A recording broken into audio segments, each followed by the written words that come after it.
കോട്ടയത്ത് കഴിഞ്ഞ തവണ UDF സ്ഥാനാർത്ഥിയായ ആളാണ് ഇത്തവണത്തെ LDF സ്ഥാനാർത്ഥി എന്നത് അവർക്ക് ദോഷമാകുമെന്ന് മുതിർന്ന കേരള കോൺഗ്രസ് നേതാവ് PC തോമസ്. ഫ്രാൻസിസ് ജോർജിന്റെ വിജയം ഉറപ്പാണെന്നും PC തോമസ് അവകാശപ്പെട്ടു. കോട്ടയത്ത് UDF സ്ഥാനാർത്ഥിയായിരിക്കുന്നു ഫ്രാൻസിസ് ജോർജ് വന്നിരിക്കുന്നു. എന്നോടൊപ്പം ഉള്ളത് PC തോമസ് ആണ്, കേരള കോൺഗ്രസിന്റെ ഏറ്റവും മുതിർന്ന നേതാക്കളുള്ള ഒരാൾ. എങ്ങനെയാണ് തെരഞ്ഞെടുപ്പ് പ്രചരണം, എങ്ങനെ ഈ മണ്ഡലത്തിലെ സാധ്യത എങ്ങനെ? കഴിഞ്ഞ തവണ താങ്കൾ NDA സ്ഥാനാർത്ഥിയായി മത്സരിച്ച് അനുഭവമുള്ള ഒരു മണ്ഡലം കൂടിയാണല്ലോ. കേരള കോൺഗ്രസിനെ സംബന്ധിച്ചിടത്തോളം ഐക്യ ജനാധിപത്യ മുന്നണിയുടെ ശക്തമായ നേതൃത്വത്തിൽ, പ്രത്യേകിച്ച് കോൺഗ്രസ് പാർട്ടിയുടെ ശക്തമായ നേതൃത്വത്തിൽ നടക്കാൻ പോകുന്ന ഈ തെരഞ്ഞെടുപ്പ് ഏറ്റവും ശുഭപ്രതീക്ഷയോടെ ഞങ്ങൾ കാണുകയാണ്. ശ്രീ ഫ്രാൻസിസ് ജോർജ് ഉചിതമായ രീതിയിൽ പ്രവർത്തിക്കുവാൻ പറ്റുന്ന ഒരു MP എന്നുള്ള നിലയിൽ നല്ലതുപോലെ പ്രശോഭിക്കാൻ പറ്റുന്ന ഒരു സ്ഥാനാർത്ഥിയാണ്. തീർച്ചയായിട്ടും അദ്ദേഹത്തിൻ്റെ പ്രവർത്തനങ്ങൾ നമ്മുടെ കോട്ടയം പാർലമെൻറ്റ് മണ്ഡലത്തിനും നമ്മുടെ കേരളത്തിനും രാജ്യത്തിനും പ്രയോജനകരമായിരിക്കും എന്നുള്ളതിന് സംശയമില്ല.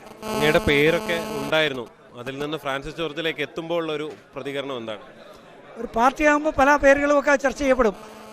അവസാനം പല കാര്യങ്ങൾ നോക്കി ഒരാളെ സെലക്ട് ചെയ്ത് കഴിയുമ്പോൾ ഓരോ പാർട്ടി പ്രവർത്തകൻ്റെയും ചുമതലയാണ് പൂർണ്ണമായിട്ടും സെലക്ട് ചെയ്യപ്പെട്ട ആ സ്ഥാനാർത്ഥിയെ വിജയിപ്പിക്കുക എന്നുള്ളത്. അതാണ് ആരുടെ പേര് വന്നാലും അവരെല്ലാം ചെയ്യുന്നത്. കഴിഞ്ഞ തവണത്തെ സ്ഥാനാർത്ഥി എന്നുള്ള നിലയിൽ ഇത്തവണത്തെ ഒപ്പമുള്ള ആളാണ് സ്ഥാനാർത്ഥി. എന്താണ് അദ്ദേഹത്തോട് ആ ഒരു നിലയിൽ കോട്ടയത്തെക്കുറിച്ച് ചൂണ്ടിക്കാട്ടാനുള്ളത്?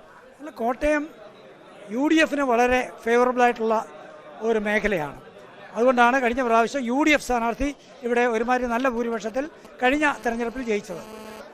മറ്റ് മുന്നണികൾക്കൊന്നും അത്രയും മുന്നോട്ട് വരാൻ പറ്റത്തില്ല. ആ നില ഇപ്പോഴും തുടരുകയാണ്. അതനുസരിച്ച് UDFന് ശക്തമായിട്ടുള്ള വിജയം ഉറപ്പാണ് എന്ന് ഞാൻ കരുതുന്നു. കഴിഞ്ഞ തവണത്തെ MP തന്നെയാണ് ഇത്തവണ, അതായത് പരിചയമൊന്നും വേണ്ടാത്ത ഒരാൾ തന്നെ മത്സരിക്കുന്നു എന്നുള്ളൊരു അഡ്വാൻറ്റേജ് LDF സ്ഥാനാർത്ഥിക്ക് ഇല്ലേ? അതൊരു ഡിസഡ്വാൻറ്റേജ് ആയിരിക്കുക. കാരണം കഴിഞ്ഞ പ്രാവശ്യം മത്സരിച്ചപ്പോൾ അദ്ദേഹം പറഞ്ഞത് UDFന് വോട്ട് ചെയ്യുക എന്നാണ്. പക്ഷേ ഇത്തവണ അദ്ദേഹം നേരെ തിരിച്ച് വേറൊരു മുന്നണിയുടെ പേര് പറയേണ്ടി വന്നിരിക്കുന്നത്. അത് അദ്ദേഹത്തിന് ഏറ്റവും വലിയ ക്ഷീണമായിരിക്കുകയാണ്. അദ്ദേഹത്തിൻ്റെ തോൽവിക്ക് നമ്പർ 1 കാരണം അതായിരിക്കും. ഈ നമുക്ക് ചിഹ്നമില്ല എന്നൊരു പ്രശ്നം പ്രധാനമായിട്ടും വരുന്നുണ്ട്. അത് തെരഞ്ഞെടുപ്പിൽ കഴിഞ്ഞ തവണയും നിയമസഭാ തെരഞ്ഞെടുപ്പിലടക്കം പലയിടത്തും തിരിച്ചടിയായെന്ന് പറയുന്നുണ്ട്. അതെങ്ങനെയാണ്, ബാധിക്കുമോ? ചിഹ്നം ഒരു രജിസ്റ്റേർഡ് പാർട്ടി എന്നുള്ള നിലയിൽ കേരള കോൺഗ്രസിന് ഏതെങ്കിലും ഒരു ചിഹ്നം അപേക്ഷിച്ചെടുക്കാം. പക്ഷേ ഒരു റെക്കഗ്നൈസ്ഡ് പാർട്ടി ആയാൽ മാത്രമേ സ്ഥിരം ചിഹ്നം കിട്ടുകയുള്ളൂ. ഒരു MP ജയിച്ചാൽ കേരള കോൺഗ്രസ് റെക്കഗ്നൈസ്ഡ് പാർട്ടിയാകും. അതുകൊണ്ട് ഈ തെരഞ്ഞെടുപ്പോടുകൂടി സ്ഥിരം ചിഹ്നം കിട്ടും എന്നും ഞങ്ങൾക്ക് ഉറപ്പുണ്ട്. നിങ്ങളെ കളിയാക്കുന്നത് ഇങ്ങനെ അംഗീകാരമില്ലാത്ത പാർട്ടി എന്നൊക്കെ പറഞ്ഞിട്ടാണ് ജോസ് കെ മാണിയും ഒക്കെ കളിയാക്കിക്കൊണ്ടിരിക്കുന്നത്. അല്ല, അംഗീകാരമല്ല, രജിസ്റ്റേർഡ് ആണ്.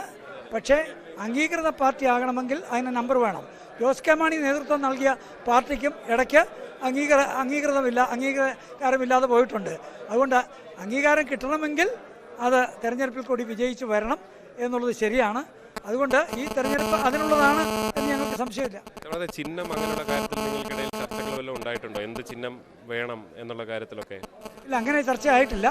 അത് UDF അല്ലേ, ഇപ്പോൾ പൊതുവായിട്ടുള്ള ഒരു ചർച്ചയ്ക്ക് വിധേയമാക്കിയായിരിക്കും അവസാനം തീരുമാനിക്കുക. മണ്ഡലത്തിൽ താങ്കൾക്ക് ഒരുപാട് പേഴ്സണൽ വോട്ടുകൾ ഉണ്ട് എന്നുകൂടി കഴിഞ്ഞ തവണ തെരഞ്ഞെടുപ്പിൽ തെളിയിക്കപ്പെട്ടത് കൂടിയാണ്. ആ വോട്ടുകളെല്ലാം ഇത്തവണ സ്വാഭാവികമായിട്ട് ഇവിടേക്ക് എത്താനുള്ള ഒരു സാധ്യത തന്നെയാണോ? എന്നാൽ കഴിയുന്ന രീതിയിൽ ആ വോട്ടുകളെല്ലാം ഫ്രാൻസിസ് ജോർജിന് വേണ്ടി ജയിക്കുക എന്നുള്ള ദൗത്യം ഞാൻ ഏറ്റെടുത്തിരിക്കുക. അതുപോലെ ഞങ്ങളുടെ പാർട്ടിയും, അതുപോലെ UDFും. BJPയും NDAയും ഇവിടെ ഒരു സ്ഥാനം എന്തായിരിക്കും, എന്താകും അവസ്ഥ? കഴിഞ്ഞ തവണ മത്സരിച്ച ആ മുന്നണി തവണത്തെ ഞാൻ പറയുന്നതിന് മുമ്പ് തന്നെ ആ ചോദ്യത്തിൽ തന്നെ ക്ലിയർ ആയിരുന്നല്ലോ. അതുകൊണ്ട് ആ മുന്നണിക്കൊന്നും ഇവിടെ സാധ്യതയില്ല. അതാണ് PC തോമസ് നിലപാട് വ്യക്തമാക്കുന്നത്. സ്ഥാനാർത്ഥിത്വത്തിന് പരിഗണിക്കപ്പെട്ട ആൾ കൂടിയാണ്. എന്തായാലും സ്ഥാനാർത്ഥിക്ക് വേണ്ടി, ഫ്രാൻസിസ് ജോർജിന് വേണ്ടി ശക്തമായി രംഗത്തുണ്ടാകും എന്ന് തന്നെയാണ് PC തോമസ് ഉറപ്പ് പറയുന്നത്. ഇമ്മാനുവൽ തോമസിനൊപ്പം G ശ്രീജിത്ത്, News 18 കോട്ടയം.